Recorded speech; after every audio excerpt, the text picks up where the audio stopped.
দেখুন, প্রতিনিয়ত এই রাস্তার অসুবিধার কারণে এরকম দুর্ঘটনা ঘটছে। এই দুর্ঘটনার দায়ভার আসলে কে নিবে? সম্মানিত দর্শক মন্ডলী, আপনাদের কি মনে হয় আমি একটা সুন্দর পুকুর পাড়ে দাঁড়িয়ে আছি? না, আমি একটা রাস্তা দাঁড়িয়ে আছি। কিন্তু রাস্তা কোথায়? আসলে তো রাস্তা রাস্তা নাই ভাই, আমাদের 20 ফিট রাস্তা এখন দুপায়ের চিপায়। এখন তো 20 ফিট রাস্তা এই পুকুরটা গিলে ফেলেছে। রাস্তা কোথায় আর কর্তৃপক্ষ কোথায়? এই যে আমার পেছনে দেখতে পাচ্ছেন সবুজে ঘেরা একটি গ্রাম।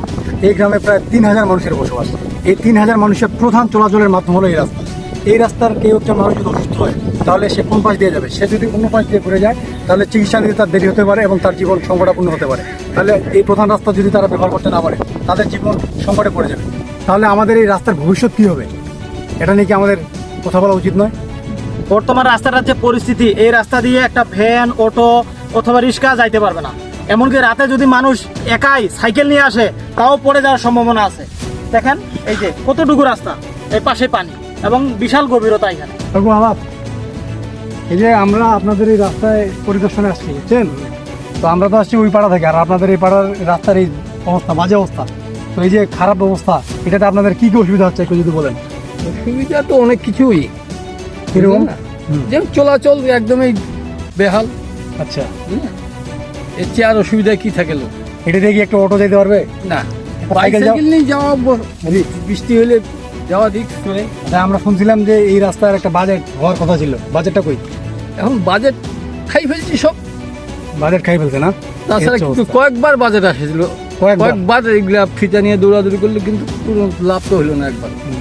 তাহলে দেখেন, একটা মানুষের একটা এলাকার মানুষের প্রধান চলাচলের রাস্তার বাজেট, রাস্তা ভালো হওয়ার বাজেট যদি বারবার খেয়ে ফেলে তাহলে জনদুর্ভোগ কিভাবে এড়াবে? আপনারাই বলুন। ভাই, আমি স্কুলে এই রাস্তা দিয়ে যাই। আমার স্কুলে যেতে অনেক অসুবিধা হয়।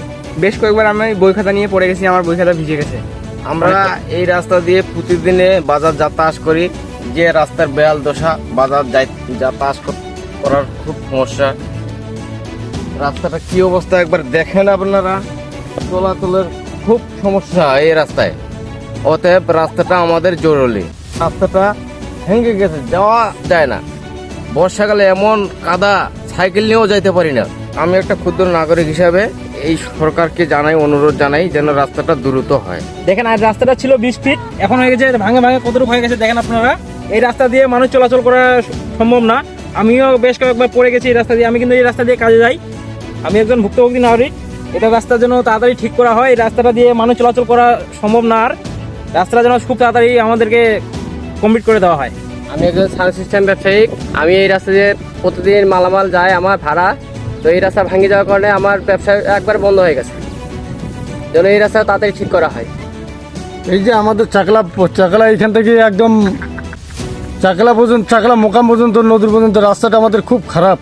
এই যে আমরা তো ভ্যান নিয়ে চলাচল করব, আমরা তো যাইতে পারতেছি না। এমন রাস্তাটা বেহাল দশা হয়ে গেছে, এদিকে তো লোক চলাচলই করতে পারতেছে না। এইখানকার কি আমাদের ইউনিয়নের চেয়ারম্যান মেম্বার ওরা কি দেখতে পাচ্ছে না আমরা কিভাবে চলাচল করতেছি?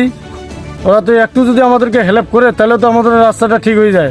আমাদের এই রাস্তার অবস্থান সম্পর্কে যদি আপনাদেরকে জানাই, এটা হচ্ছে আমাদের দিনাজপুর জেলার সদর উপজেলার 4 নং শেখপুরা ইউনিয়নের 9 নম্বর ওয়ার্ডের ভাটিনা ঠাকুরবাড়ি। আমাদের এই ভিডিওটা সবাই শেয়ার করে দিবেন।